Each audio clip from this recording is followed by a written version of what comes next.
Not all vulnerabilities are created equal, and just because you can find them doesn't mean you fully understand them. In this video, we are pulling back the curtain on threat and vulnerability management programs, really digging in, explaining why they're nuanced and why they're an ongoing effort, and some of the challenges that you can encounter trying to implement a threat and vulnerability management program at your organization. Coming up. Hey everybody, welcome back to the channel. So recently we did the build a vulnerability scanner on a Raspberry Pi video, and the community loved it, I loved it. Raspberry Pi projects are a lot of fun, but two members of the community, Javier Vega and Darren Young, offered up some really great points. Just scanning gives you the visibility into your network's assets, right? But this is only a small portion of a threat and vulnerability management program. It's really just kind of reconnaissance, if you will, of what is going on in your environment. Now, a couple things that you need to know right off the rip. And by the way, just as an aside, as you're going through this video, I really want you to take note and thought around the things that we're pointing out on what our challenge is and what is the reality, because in a textbook, or in a class setting, when you're talking about these things, all conditions are always perfect. You're never dealing with personalities. You're never dealing with misconfigurations and stuff. It's always perfect situations. But what I'm going to be sharing today is reality and a lot of the challenges that you can encounter. So right off the rip, you run your scanner across your whole network and you've got a bunch of vulnerabilities, okay? First things first, your scanner may not be reporting on everything, right? So network devices, ESXi chassis, oddball, some IoT webcam, stuff like that, non-traditional things. Sometimes scanners don't know how to read them or they misclassify them. So just right off the rip, your scanner may not see your entire environment well. Okay, second of all, let's just say it does see your entire environment. It may, because you're not using authenticated scans, meaning it has a admin account to log onto the machine, the box, the operating system, whatever, you may not be getting a full list of all the vulnerabilities for that particular system, right? Or you have an authenticated scan, but you're not actually you are logging in and getting access to the box and scanning it, right? But maybe an unauthenticated scan could see it a little bit better. I always run just authenticated scans when I can. But again, getting back to these kind of unusual devices, you don't typically log into a networking switch or router with those authentication credentials. At least I haven't seen that in the past. So you're going to have some kind of blind spots or gaps in what your total picture of vulnerabilities are on your network. Okay, so that's the first thing. So there's one of the challenges. Another challenge is, let's say you scan all the boxes, right?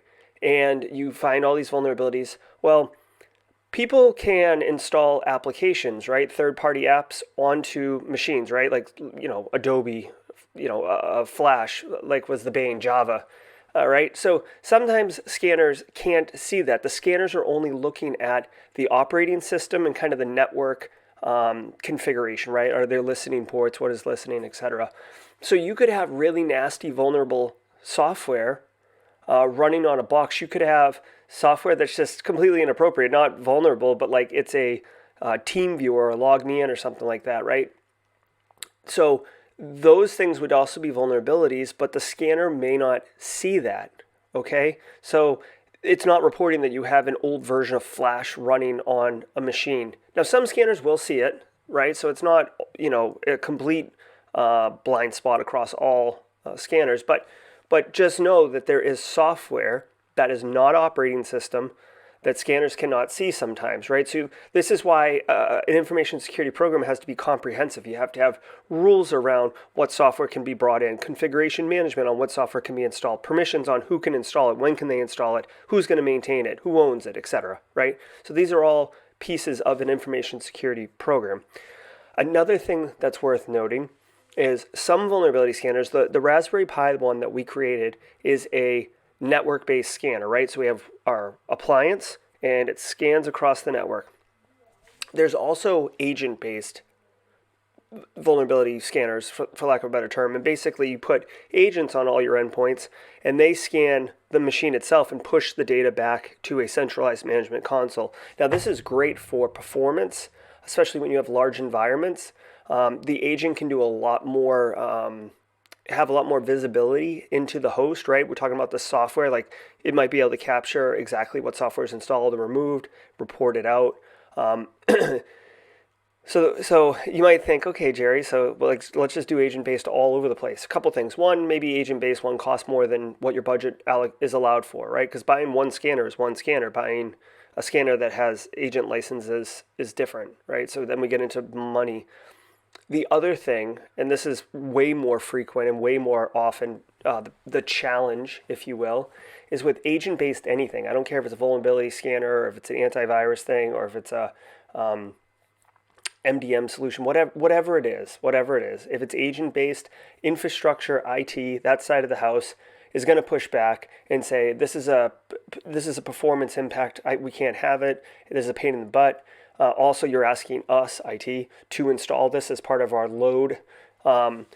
So you get into a challenge where you're relying on other departments, other groups to help you achieve your goal, right? And this is going to be a common theme throughout information security.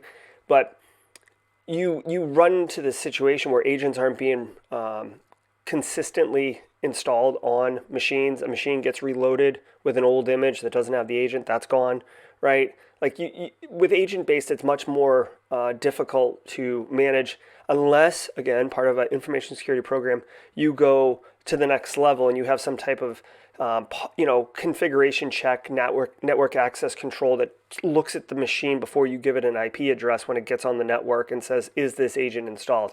That's a much more advanced control. It costs money to implement that control, and it's definitely not something you're going to have threat and vulnerability in place before you get the NAC in place, okay? Another kind of challenge that you're going to encounter is getting vulnerabilities closed. Again, going back to needing to depend on IT to help you achieve your goals. We in information security, we don't go patch a machine. We don't reboot machines. We don't operate in maintenance windows, right? So we collaborate and coordinate with IT, but we don't touch the machines typically, right? So you need to get and win over and encourage IT in order to put these patches on or change these configurations, right? So that can be a challenge because they have to test these patches, and sometimes these maintenance windows are short and they have to get their job done, and your information security job takes a back seat, right? So this is where culture, governance, tone at the top really becomes important, because you need to have the influence and the buy-in from leadership to make that a priority for IT versus you trying to make it a priority for IT, okay? Also, sometimes when you add patches, for example, the patch breaks some business service or breaks the box itself and you have to roll the patch back. So now you can't patch it and you've got this open vulnerability. So what do? Now you need to think creatively, like, can we move the box? Can we put network controls in place on the box? Can we achieve the same goal, business goal, using a different method? Or do we just have to accept this risk? And is that risk acceptable enough? Like you as an information security person have to communicate and understand what the risk is so you can advise the business on whether or not, just advise the business so they can make the decision whether or not to actually accept it. Before we get into the vulnerabilities, a final area of concern or thing that's a reality that you should be aware of are false positives, right? So sometimes a scanner will scan and say this box has, this vulnerability, right? It's vulnerable to code red or blue keep, to use two colored vulnerabilities, right? Or WannaCry or whatever, it doesn't matter, right? And it says you need to address it. It's a critical vulnerability. Well, when you look at the box, it doesn't have that vulnerability. It's a false positive. It is not true. The machine is not vulnerable to that weakness. Vulnerability scanners are not perfect, okay? They're not silver bullets. They're not perfect. Each one has its own kind of challenges and stuff like that. And sometimes they misfire, right? And they report a false positive. So just be aware that you can't take the results coming out of the box as canon. You need to validate and verify and then ensure that they are actually true vulnerabilities. Okay, now let's take a minute and actually talk about vulnerability criticality. Okay, so if you remember in the video, another thing that happens is when you scan a box, and let's just say there's no false positives, and let's say that it's scanning it and getting everything it's supposed to, it's going to come back with a list of vulnerabilities. Those vulnerabilities are going to have different levels of criticality. Criticality meaning how bad is it, right? So critical is really bad, high is a little less bad, medium, low, informational, as you can imagine.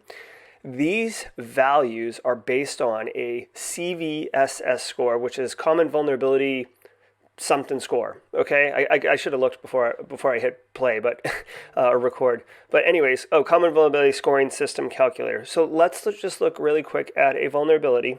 Okay, so this is the National Vulnerability Database managed by NIST. This is a U.S. government resource. This is CVE 2019-07-08, which is Bluekeep, which was a Microsoft Remote Desktop vulnerability. The way it works is CVE is, I think, Common Vulnerability Enumeration, maybe. It's basically the preface to the vulnerability. So when someone, like security researchers, find a real vulnerability and report it to the vendor, it gets a CVE. And like having a CVE is really like a great, like it's one of my personal life goals is to have a CVE tied to my name. The second part is it's the year that it was discovered. And then the other number is just the incremental. So this was the 708th vulnerability entered into the CVEs or into the NVD in 2019. Okay, you can see there's going to be a description, all this other stuff. Here's the important thing. This score right here, 9.8, the highest you can have is a 10, right? 10 is the worst. Based on the score, it's a 9.8. So this is like really, really bad. You need to get this sorted out, okay? The vulnerability scanner is going to report, hey, you've got this vulnerability and here is the criticality. That criticality is based on the CVSS score, right? Okay? But, okay, so then what is that CVSS score based on? This is the calculator that they use to get that number, okay?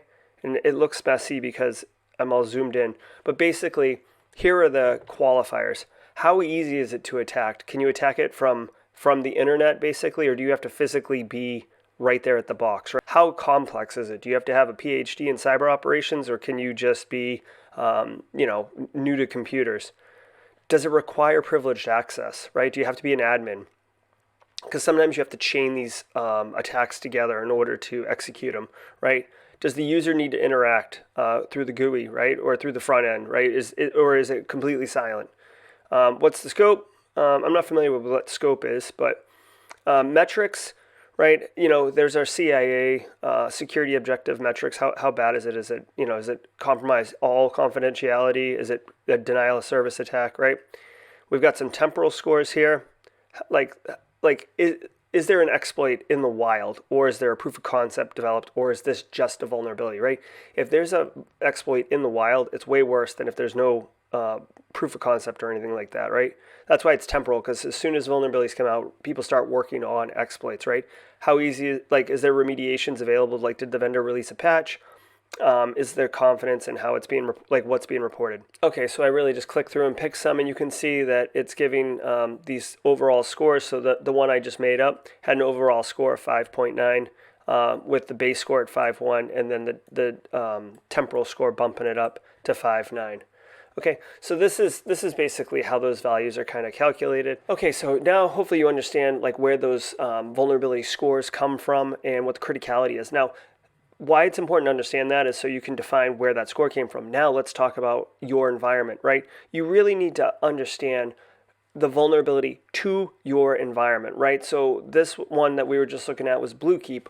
Well, if you have discovered Bluekeep as a vulnerability using your scanner in your environment, that's great that you found it.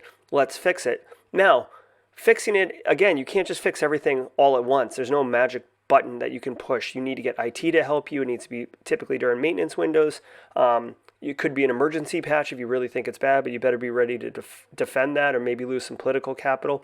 So what you need to do is look at a couple things. One, where's the affected machine? Is it internal to the network? Is it a critical system, or is it just like a lab system?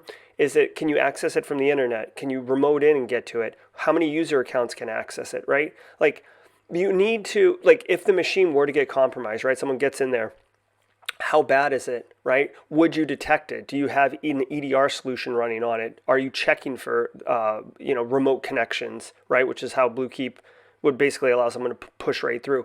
So all this to say, you need to really understand what the vulnerability is, obviously, right? And how bad it is and why the score is what it has. But then you have to qualify it within your environment to understand how bad is it to us? How bad is it at this machine, right? You could have Bluekeep on two different machines in your environment, and one is, we got to stop everything and get this fixed now. And the other one could be like, maybe we'll get it during our monthly patch cycle, right?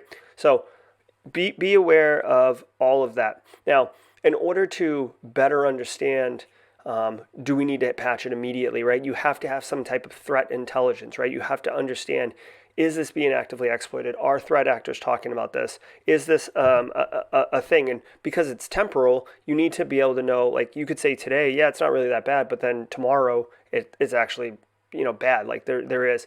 So there's a bunch of different threat intel. On this channel, we talk about Cybersecurity Headlines Daily Podcast. That's really, really good. But also you can ingest through threat intelligence feeds into your tooling. Much more, useful as far as like automating some stuff with your tooling information, but really staying informed. If depending on how big your organization is and how many resources you have doing threat intelligence, it could just be like a one-man shop where all you can do is, read podcast, listen to podcasts, stay informed on threats, subscribe to some Microsoft bulletins, Cisco Talos bulletins and stuff like that to stay informed. Or maybe you're a financial services company that has an entire department of threat intelligence analysts who can go on the dark web, who can keep their finger on the pulse of what's going on. So I know that gets deep quickly, but it's basically about, if you're going to be doing threat and vulnerability management or talking about it at work or in an interview or professionally with colleagues, you need to understand that this what we've talked about today really is the nuance of why threat and vulnerability is a program and an ongoing life cycle situation instead of just a point and click with a scanner.